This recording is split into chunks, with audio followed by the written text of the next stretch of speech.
So I think the first step to really doing this and being effective at it is finding your why, right? And that's easy to say, right? It's super easy to be like, oh, just think about why you tick or why you make the decisions you do. It's tough because separating out your why is not kind of why should you do this thing, but it's the why underneath. Why do you think the way you think? Why do you feel the way you feel? What is it that drives you that maybe you're not even paying attention to?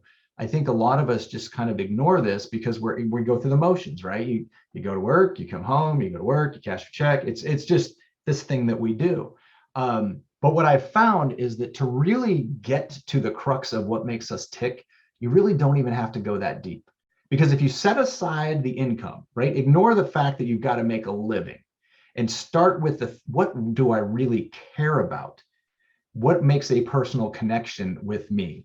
There's a lot of pieces that are hints and clues on what that means.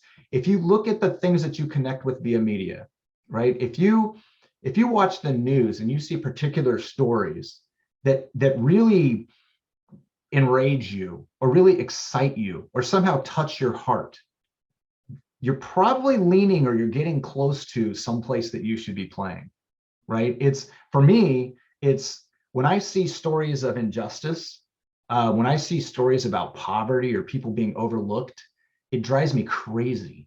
And I know that means there's some reason that I'm close to that. I know when I go back and look at my own background, that's where the connection starts to come.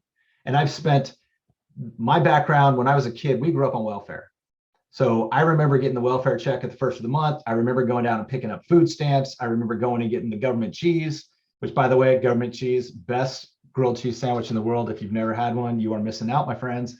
But I remember that, right? And so for a long time, I looked at that and I was like, there is no way in hell I'm ever going to live like that again. So I'm going to work really, really hard to advance myself so I don't have to deal with that.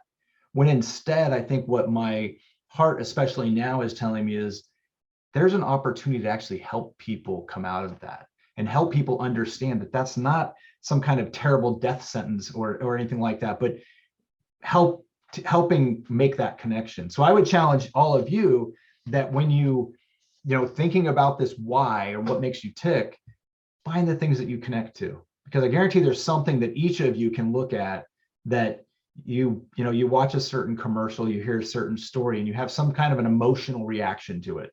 And if you see that emotional reaction occurring multiple times, start to listen to yourself, because your subconscious doesn't lie to you.